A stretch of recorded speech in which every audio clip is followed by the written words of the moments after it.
Most of what you're looking at are sunk costs in the vernacular of economy. It's sunk costs. And where he makes his money is on that corn, but also on that wheat. So I was actually not just supporting a local farmer for my wheat, I was propping up a system that made absolutely no sense. I mean, his farming system made sense, but the culinary system made no sense because these grains weren't supported. He has no market for them, so he dumps them. So I took that lesson, although it took a while to sink in, and I started to realize that I was sort of the emperor without clothes, and I needed to change my cooking strategy here to honor what the soil needed to give me the wheat that I wanted, right? In other words, I started to realize that if I really wanted that wheat from my diners, and I did, I needed to support everything. Otherwise, I wasn't really speaking in any kind of true sustainability, with any kind of true sustainability in my mind. So I went actually back to the restaurant and created this rotation risotto to honor Klaus's rotation. It has no rice in it. It's all the things you just looked at made into a risotto. It was hard to describe this to the waiters, because they're selling this thing, and but they got it. And I remember walking into the restaurant and hearing a diner.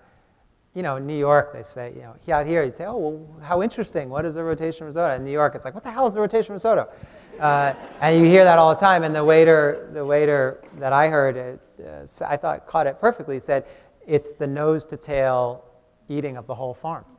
Now, we know the nose-to-tail approach to eating the whole animal, but we rarely think about the nose-to-tail approach to the whole farm. I thought it was brilliant. And moreover, it's instructive, I think, for what we need to do for the future of agriculture. Because if we're going to cherry pick ingredients like we all tend to do, actually, the farmers market devotees, of which I'm sure there are a lot of you out there, I'm one of them. We cherry pick ingredients, like I was cherry picking the wheat. We cherry pick the zucchini or the tomato or the eggplant, depending on what season it is. And then we run home and we cook a dinner and we say, oh yeah, I'm a farm to table cook. Okay, so you're doing the right thing. I mean, there's no question that you're not egregious. But if you're a chef like me who's wearing that ethos on your sleeve and saying it's going to change the world, it's nuts.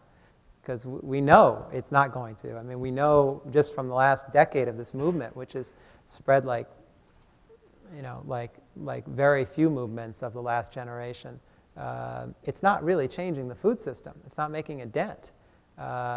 It's making a dent culturally, and for sure, more and more people are interested in these ideas.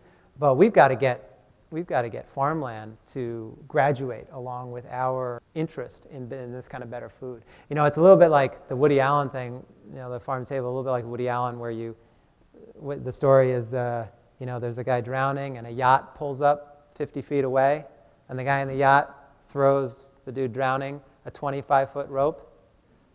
And the guy drowning just looks at him, and the guy in the yacht says, hey, dude, I'm meeting you halfway, right? That's sort of the farm-to-table idea. It's like you're almost there, but instead of looking at this from an ingredient perspective, we need to start looking at a system perspective.